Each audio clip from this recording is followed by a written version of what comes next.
Bonjour, donc voici le cours du lundi 18 janvier. Donc nous allons noter des choses dans le cours en lien avec l'article sur les prairies multi-espèces qu'on a lu la semaine dernière. Donc on est dans la partie 1, ressources, la biodiversité, étude d'un milieu agricole particulier, la prairie. Ce titre-là, vous l'avez déjà noté dans votre cours. Donc si vous vous rappelez, il était question de multi-espèces et il y avait entre autres des indications quant à la concurrence qu'il y avait entre les espèces. Donc on va commencer à faire un rappel sur cette relation. Donc le problème principal des prairies multi-espèces est la concurrence qui s'installe entre les espèces semées. Les végétaux ont des besoins en lumière, en eau et minéraux, et leurs feuilles et racines sont en concurrence avec les feuilles et racines des autres espèces. Donc en effet, si vous prenez deux espèces, une espèce A et une espèce B, il y en a une à un moment donné qui prendra un peu plus de lumière, qui prendra un peu plus d'eau dans le sol, elle va se développer davantage, et elle va rentrer du coup en concurrence au niveau de la lumière, parce qu'elle va faire de l'ombre à l'autre espèce, l'espèce B, et les racines seront plus importantes, et elle absorbera plus d'eau au niveau des racines, et donc l'espèce B aura moins d'eau disponible. Donc finalement, ça va entraîner la mort. Donc il s'agit d'une relation interspécifique. Donc interspécifique, c'est entre espèces différentes, où chaque être vivant va lutter pour sa survie. Donc à terme, un des êtres vivants, pas un des êtres vivants meurt faute de ressources suffisantes. Alors, si vous vous rappelez, on avait ce graphique dans le document qui faisait un état de l'évolution sur 8 années, la contribution des espèces dans une prairie composée de 8 espèces. Donc au départ, on a 8 espèces ici, on a des adventices en plus. Et on voit bien que les plantes, au fur et à mesure des années qui passent, elles vont être plus ou moins présentes. Donc le raigré anglais, vous voyez que ça décline énormément. Le dactyle augmente énormément les 5 premières années, ensuite ça décline. Et le trèfle blanc, au départ, qui n'est pas forcément très présent, va être présent majoritairement. Et à la fin, on a une petite baisse. On a le paturin également, qui est également beaucoup présent à la fin. Donc au départ, on a 8 espèces, à la fin, on n'en a plus que 4 ou 5. Donc on a bien une concurrence qui s'est installée. Alors, ça va dépendre effectivement du sol et du climat.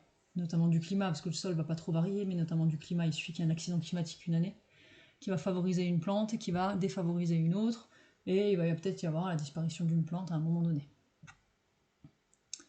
Donc, on va noter, donc dans le document, nous observons qu'au bout de plusieurs années, certaines espèces ont disparu au profit d'autres. Ok ? Donc ça, c'est... on parle de la concurrence, donc vous voyez qu'on va détailler un petit peu cette relation, et en plus, on fait référence à des documents. Donc dans le CCF, vous aurez des documents à analyser, ou des graphiques, ou des textes, ou des tableaux. En tout cas, vous aurez des informations à extraire de documents. Donc il faut bien être rigoureux là-dessus et noter toutes les informations demandées. Ensuite, dans le document, il était question du choix des espèces qui étaient à raisonner en fonction du contexte pédoclimatique. Donc, le type de sol, la sécheresse, l'hydromorphie, du rythme d'exploitation, pâturage, fauche ou mixte, et des objectifs de l'éleveur en termes de productivité, pousse au printemps, en été, de qualité et de pérennité. Donc nous, ce qu'on va surtout étudier, c'est le contexte pédoclimatique. Le reste, ça concerne la technique. En biologie-écologie, ce qui va nous intéresser particulièrement, c'est ce contexte pédoclimatique. Donc pédoclimatique, je vous en ai parlé la semaine dernière, ça veut dire sol et climat. Donc pédologie, c'est l'étude du sol. Climatologie ou climatique, c'est le climat. Donc on va commencer par faire des rappels sur le sol. Donc le sol, nous avons étudié la texture et la structure.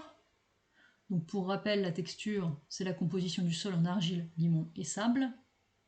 Et on avait travaillé sur un triangle des textures. Donc triangle des textures, on a les pourcentages en argile, en limon, en sable, sur chaque côté du triangle, avec des pourcentages, donc de 0 à 100%. Et on traçait les différents pourcentages et on obtenait une texture particulière. Donc ça peut être évalué en pratique pendant le CCF.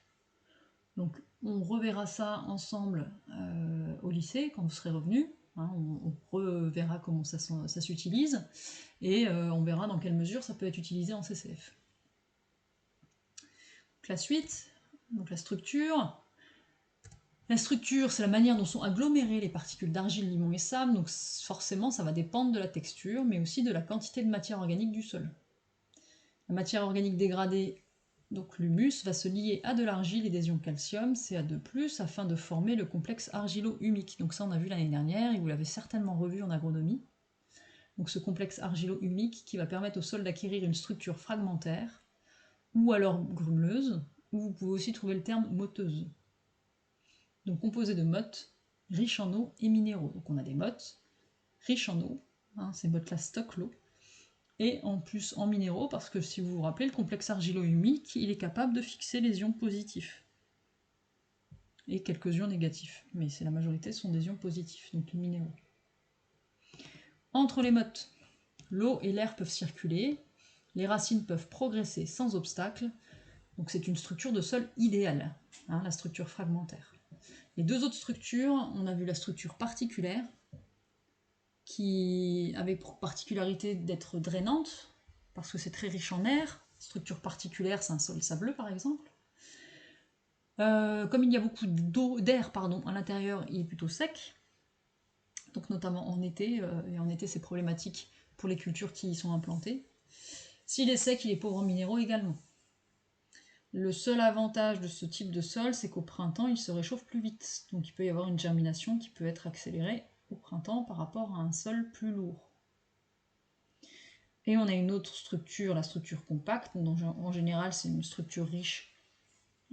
C'est une structure qui va présenter une texture riche en argile.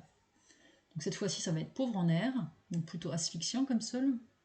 Et donc il y aura une mauvaise progression des racines, parce que les racines elles vont s'insinuer dans les endroits où il y a de l'air, forcément, là où il y a de la place.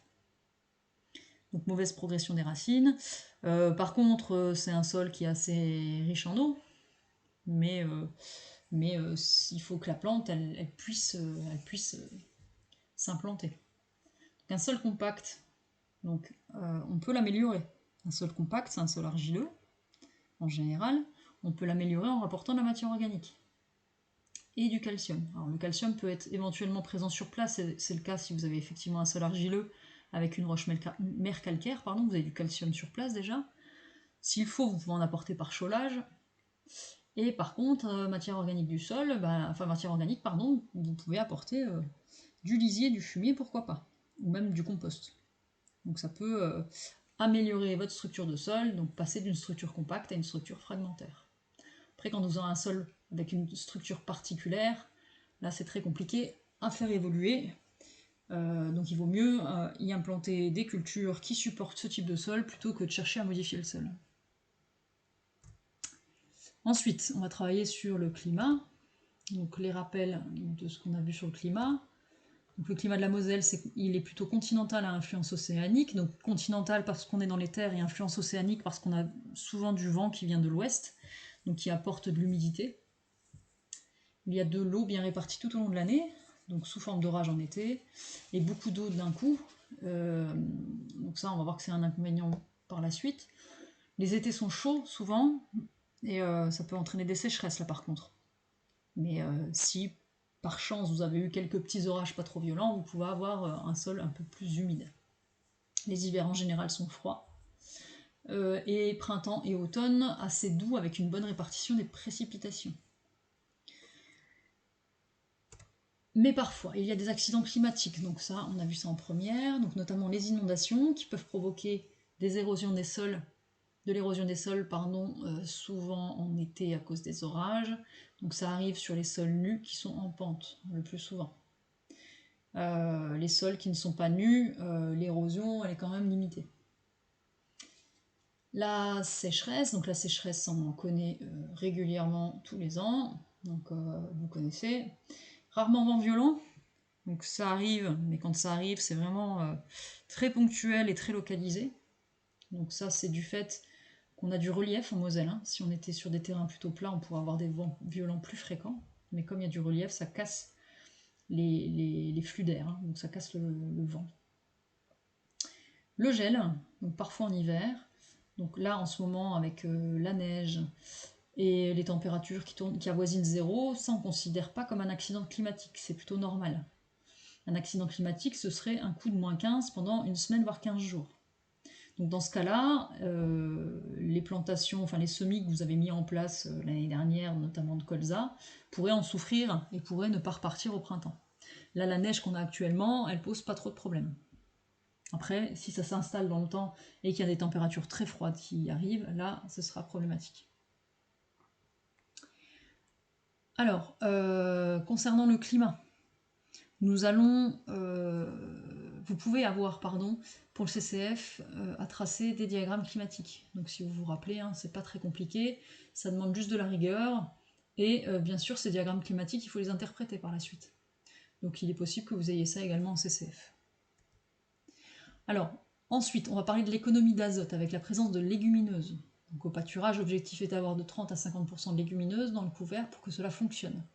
Donc on va voir ça. Donc on va parler des légumineuses dans les prairies. Donc les légumineuses ont une relation symbiotique avec les bactéries. Donc c'est une relation symbiotique entre plantes et bactéries au niveau des nodosités des racines. Donc ça, vous l'avez vu en agro, c'est certain, à mon avis. Et on en a déjà parlé, nous, l'année dernière. Donc les bactéries captent l'azote atmosphérique et vont apporter de l'azote à la plante. Donc on va voir comment. Après, donc la plante va fournir du glucose en parallèle, donc du sucre aux bactéries. Ce glucose, c'est un produit issu de la photosynthèse et va fournir également un habitat. Donc ce sont les nodosités. Et la plante ensuite va sécréter du NH4+, afin de fertiliser le sol. Donc on va regarder ça avec un schéma. Donc on a de la févrole par exemple, et donc on a les nodosités ici en rouge. Donc dans ces nodosités, on a des bactéries. Donc en fait les bactéries vont coloniser les racines en passant par les poils absorbants. Les racines vont reconnaître les nodosités, enfin les bactéries comme étant des corps étrangers, et elles vont produire des petites, des nodosités, des sortes de petites galles, des petites boules, là, des petits abris, des petits habitats dans lesquels les bactéries vont pouvoir y loger. Donc premier avantage pour la bactérie, elle va avoir le logis. Donc ces bactéries vont capter l'azote atmosphérique, N2, et donc elles vont fournir à la févrole, elles vont fournir de l'azote à la févrole. Donc la févrole va pouvoir stocker de l'azote dans la plante, et en parallèle, la plante va fournir du glucose, donc du sucre, aux bactéries. Donc elle avait l'habitat, elle a le gîte et elle a le couvert en plus aux bactéries. Et la févrole, elle est nourrie, elle est enrichie en azote. Donc il n'y a pas besoin de donner des engrais de synthèse issus de la pétrochimie notamment pour faire en sorte que les févroles se développent. Et ensuite, la févrole, qu'est-ce qu'elle va faire? Elle va émettre dans le sol des ions ammonium, NH4+. Donc si vous associez vos cultures, si vous associez une légumineuse à une culture, donc par exemple pois maïs, ça c'est une association qui existe déjà, le pois va fertiliser le sol, et donc le maïs va pouvoir récupérer cet azote sous forme d'ammonium qui est présent dans le sol.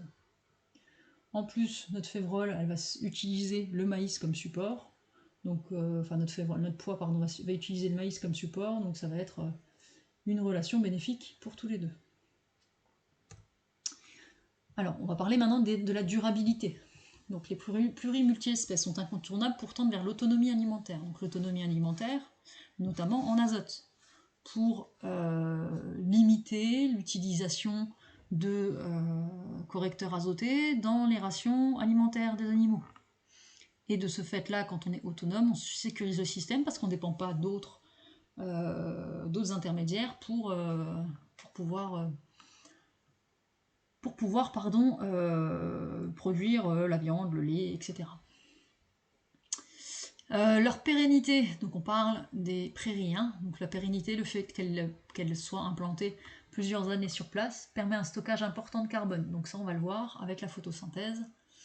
Donc je vais en parler juste derrière. Et leur composition contribue au maintien de la biodiversité. Donc forcément, hein, si vous avez une prairie multi-espèces, vous avez forcément plus de biodiversité que si vous avez une prairie monospécifique, par exemple une prairie uniquement de févroles, par exemple.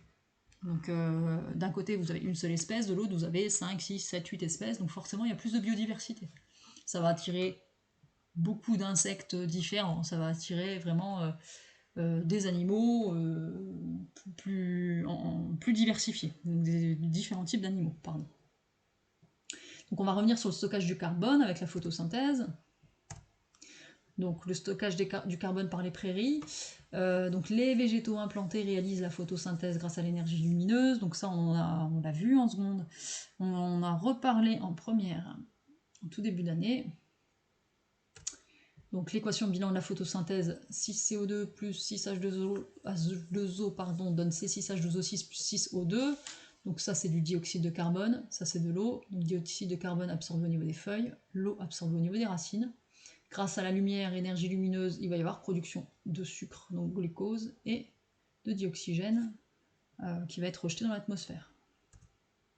Donc le glucose formé, qui est riche en carbone, hein, donc c'est 6, il y a 6 carbones, sera stocké dans la plante sous forme de cellulose, d'amidon, de fibres par exemple.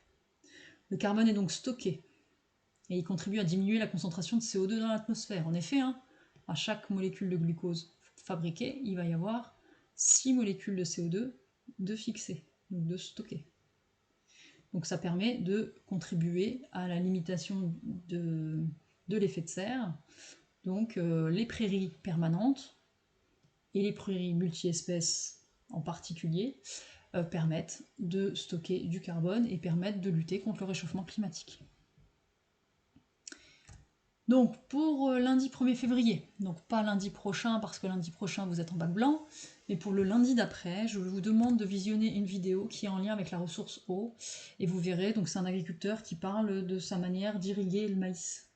Donc il va, voilà, pourquoi il irrigue du maïs, et vous verrez, il y a un peu de technique dedans, donc c'est pas ça qui va m'intéresser moi particulièrement, mais vous, si ça vous intéresse, c'est très bien. Mais nous, on va voir plutôt la ressource eau et la manière de la préserver.